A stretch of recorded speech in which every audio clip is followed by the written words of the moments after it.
Quelle joie de retrouver chaque année cette fête de la Toussaint. Il y a une tradition d'aller dans les cimetières pour prier pour nos défunts.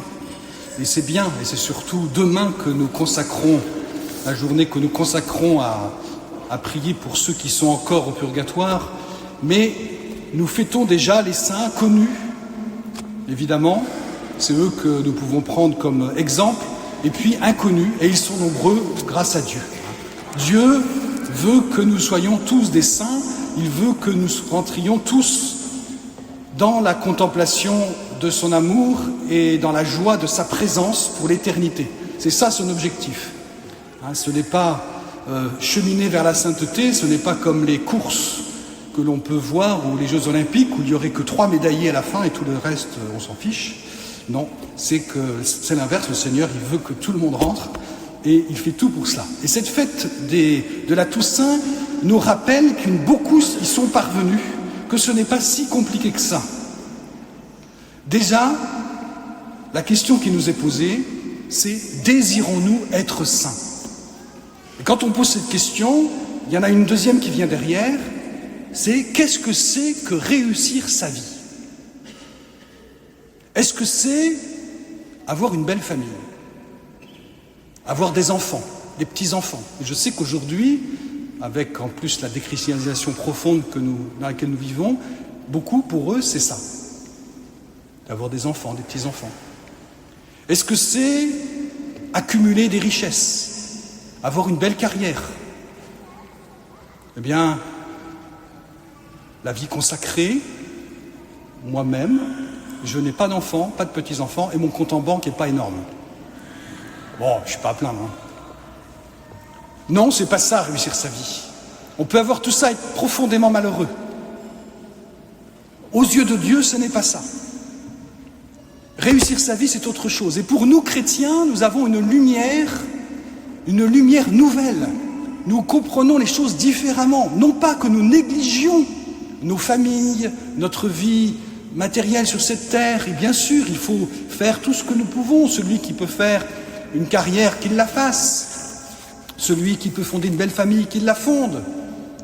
Mais finalement, il doit le mettre toujours en second par rapport à ce grand projet divin qui dépasse, lui, Dieu, qui a tout créé, qui nous a créés nous-mêmes et qui sait ce qui est bon pour nous.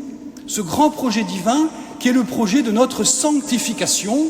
Les orientaux diront notre divinisation. Oui, nous sommes faits, nous avons été créés pour vivre et non pas pour mourir. La mort, le dit le livre de la sagesse, ne vient pas de Dieu, n'est pas une création divine. Non, nous ne sommes pas faits pour mourir, nous sommes faits pour vivre pour l'éternité. Et réussir sa vie, c'est ce projet que Dieu nous donne, c'est ce désir qu'il a pour nous, c'est de cheminer et de devenir des saints. Les saints, ce sont les plus heureux de la terre.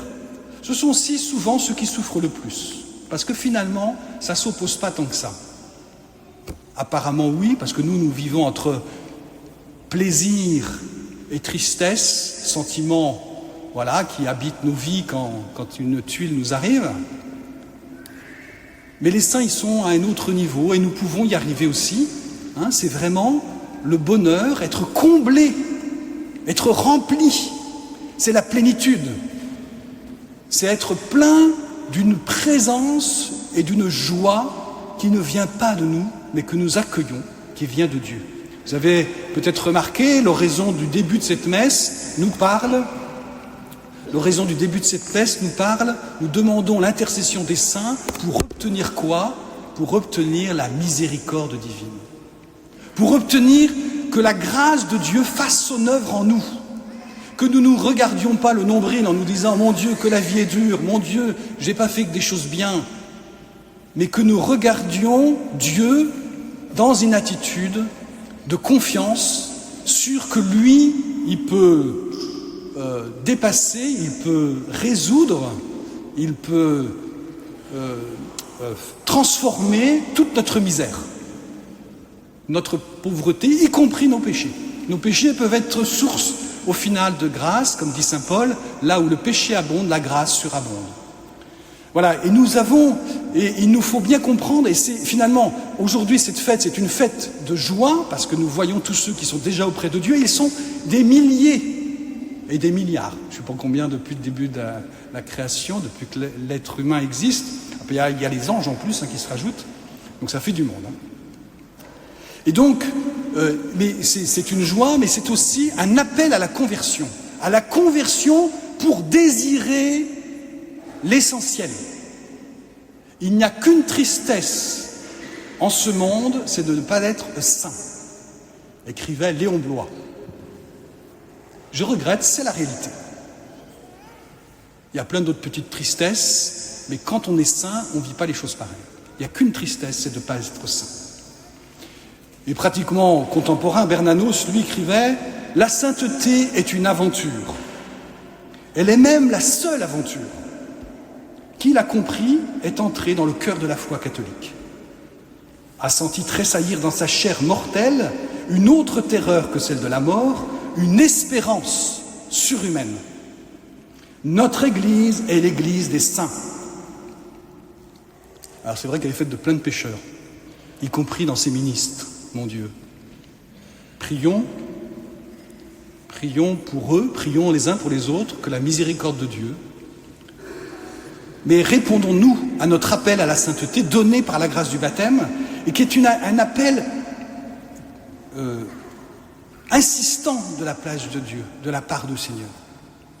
Il est triste de voir que nous désirons autre chose que ça, que nous cherchons notre consolation ailleurs, que nous ne soyons pas tristes de ne pas être saints, mais par contre nous sommes tristes de choses secondaires. Il me faut ajouter autre chose. Les béatitudes le disent, la vie des saints le montre. La sainteté, ce n'est pas être malheureux sur cette terre pour être heureux au ciel. La sainteté, c'est transformer, c'est féconder nos vies, c'est donner une fécondité à notre vie, c'est transformer notre regard, y compris nos propres sentiments, non pas que nous ne les ayons plus quand nous sommes saints, mais ils sont transfigurés. Ils sont convertis. Et la sainteté, c'est le bonheur au ciel, ça c'est sûr, qui sera plus, c'est pas de critère de comparaison. Mais c'est aussi le bonheur sur terre. C'est le vrai chemin du bonheur. On aspire tout au bonheur. Dieu nous a fait pour ça. Mais nous sommes faits, alors c'est saint Augustin qui va beaucoup développer ça, mais nous sommes faits pour le bonheur, nous aspirons au bonheur et nous avons raison. Mais nous ne trompons pas de chemin. Les plaisirs, je fais exprès de changer de terme, les plaisirs passagers sont illusoires. Ils ne sont pas sans signification. Par exemple, avoir le plaisir de se retrouver entre amis, en famille, avoir des petits temps de détente, c'est pas mauvais. C'est pas du péché. Mais par contre, c'est pas là le but. Ça, c'est pour notre chemin sur terre, d'être faible. On a besoin de petites consolations comme ça. Mais surtout, regardons le ciel. Nous sommes les citoyens des cieux. Par notre baptême, désormais, notre citoyenneté terrestre n'existe plus. Nous sommes citoyens des cieux, même si nous vivons sur cette terre, nous nous y engageons. Et justement, nous pouvons faire beaucoup plus de bien lorsque nous prenons conscience que nous sommes du ciel, que nous sommes des citoyens des cieux, parce que notre engagement sur terre n'est pas là pour notre propre gloriole, pour notre propre réussite, mais vraiment pour servir nos frères, servir le royaume, faire le bien, au péril parfois même de notre vie, et nombreux ont été les saints qui en ont témoigné. Toujours est-il que le bonheur, il est aussi pour cette terre. Le bonheur, nous cherchons le bonheur, cherchons la sainteté. Heureux les pauvres, car le royaume des cieux est à eux. Il est déjà. Heureux sont persécutés, parce que déjà, ça c'est les deux béatitudes au présent. Les autres sont futurs. Et les deux au présent, c'est ceci, la persécution et les pauvres.